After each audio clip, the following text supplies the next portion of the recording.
Chapter 1, The Invitation.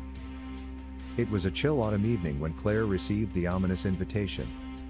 The orange glow of the streetlights barely penetrated the fog that clung to the ground like a restless spirit. The card, embossed with intricate designs of black bats and silver skulls, read: "You are cordially invited to a Halloween celebration at the old Holloway estate. Dressed to impress the dead." Her friends, eager for adventure and seeking the thrill of a haunted night, insisted she join them. The Holloway estate was a local legend, notorious for ghostly tales and eerie happenings. Despite her reservations, Claire felt a thrill at the prospect of exploring the unknown. As they arrived, the mansion loomed before them, its gothic architecture silhouetted against the crescent moon. Dark ivy crawled up the walls like fingers reaching for the sky, and the heavy wooden doors creaked ominously as they pushed them open.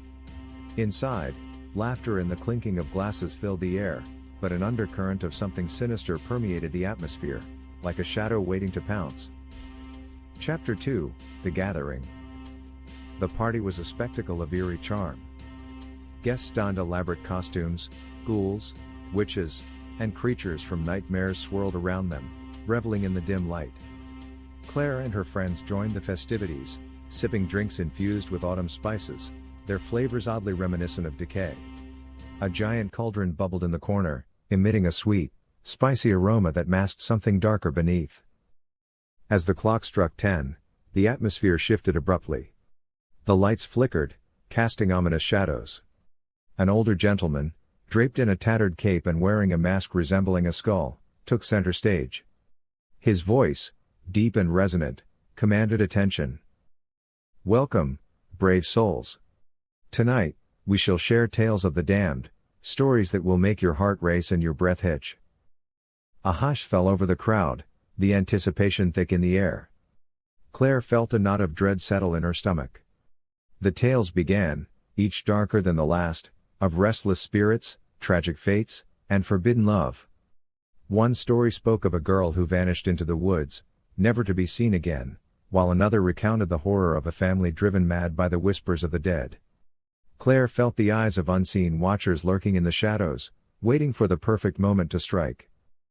Chapter 3, The Shadowed Room. As the night wore on, Claire found herself drawn to a door at the far end of the hallway.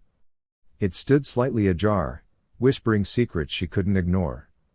Curiosity clawed at her, and despite her friends' warnings, she slipped away, leaving the revelry behind. The room beyond was cloaked in darkness, illuminated only by the moonlight filtering through grimy windows. Dust motes danced in the air like lost souls. A large, ornate mirror hung on the wall, its surface dark and clouded. Claire approached, entranced, her heart pounding in her chest. Staring into the mirror, her reflection twisted into something grotesque, her face morphed into a mask of horror, eyes hollow and desperate. Heart racing, she stepped back, but the mirror seemed to beckon her closer. Just then, she noticed a figure behind her, barely visible, a shadow, dark and formless. "Who's there?" she whispered, voice trembling. No answer came, but the air thickened, a palpable tension wrapping around her like a shroud. The sensation of being watched intensified, and Claire felt a chill creep down her spine. Chapter 4, The Confrontation. Fleeing the room, Claire raced back to the party, breathless. She found her friends, but the mood had shifted dramatically. Laughter had given way to uneasy murmurs, and guests wore expressions of fear, glancing over their shoulders as if expecting something to leap from the shadows. Suddenly, the lights dimmed further, plunging the room into darkness. A scream pierced the air, sharp and haunting. Claire's heart raced as she and her friends stumbled toward the source of the sound. They reached the ballroom just as the lights flickered back on, revealing a scene that would haunt her nightmares. One of the guests lay on the ground, pale and motionless, eyes wide with terror. Panic erupted as people scrambled for exits, but the doors slammed shut with a resounding thud, trapping them inside. The older gentleman stood in the corner, a twisted smile on his face. "Welcome to the true Halloween," he intoned, his voice dripping with malice, "where the stories come to life, and the dead demand their due." Claire felt a wave of dread wash over her. The energy in the room shifted as the guests began to whisper among themselves, fear tightening its grip on their hearts. She turned to her friends, desperation in her eyes. "What do we do?" one of them gasped, trembling. Chapter 5, The Dark Awakening. As Claire looked around, she noticed the shadows in the corners of the room seemed to grow longer, twisting into grotesque shapes. Whispers filled the air, words she couldn't quite catch, but they sent shivers down her spine. The older gentleman raised his hands, and the lights flickered ominously again, plunging them into brief darkness. "Fear not, dear guests. Your fates are intertwined with those who came before you," he said, gesturing to the now ghostly figures emerging from the walls, lost souls bound to the estate. In that moment, Claire understood, they were not just trapped in a party gone wrong. They were part of a ritual, a summoning that required a sacrifice. Gathering her courage, she took a step forward. "Let us go," she shouted, her voice breaking through the panic. "Ah, but you must earn your freedom," he replied, his eyes glinting with malevolence. "Each of you must confront your own fear." Chapter 6, The Haunting. As if on cue, the guests were separated, drawn into different corners of the ballroom where their worst fears materialized. Claire found herself alone, standing before a mirror. This time, it was not the ornate one she had seen before but a cracked, dusty reflection of herself. The image shimmered and warped, revealing shadows of her past. "Face your fear, Claire," the voice from the mirror urged, a chilling whisper that echoed through her mind. She saw herself as a child, terrified during a thunderstorm, her parents absent. The memory washed over her, and she felt the familiar pang of fear. But as she reached out to the mirror, determination surged within her. She would not let this shadow consume her.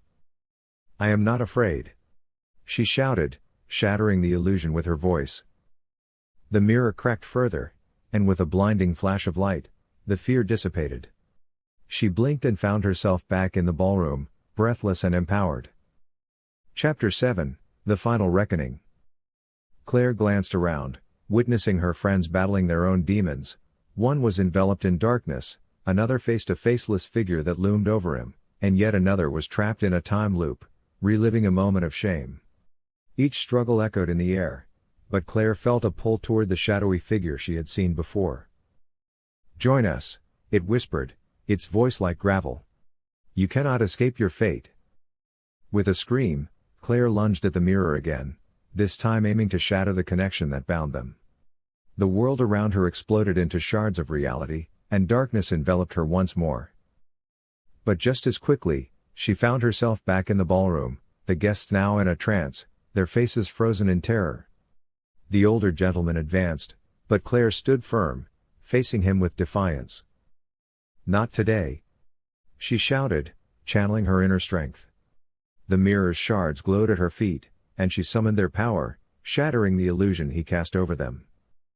The room erupted in blinding light, and Claire felt the darkness recede. The guests blinked, confusion replacing horror as they grasped the true nature of their nightmarish celebration. The figures that had haunted them vanished, and the older gentleman let out a furious howl, dissolving into mist. Chapter 8, The Escape. The door swung open, revealing the cold night air. Claire and her friends stumbled outside, gasping for breath, the echoes of their experience lingering like a haunting refrain. The party atmosphere had turned to chaos, but the group found solace in their shared escape. As they stepped onto the estate's grounds, Claire felt a weight lift from her shoulders. The moon shone brightly overhead, illuminating the path away from the mansion. But even as they walked, the whispers of the dark lingered in the back of her mind. Will it ever truly be over? She wondered aloud, glancing back at the Holloway estate, which now stood silent and foreboding. Her friends exchanged uneasy glances, but Claire knew one thing for certain: the whispers in the dark had not been silenced. They would always remain, waiting for the next Halloween to beckon another unwitting soul into the shadows. The night had changed them, but they had survived. And in that survival, they discovered a resilience that would carry them through whatever darkness awaited in the future.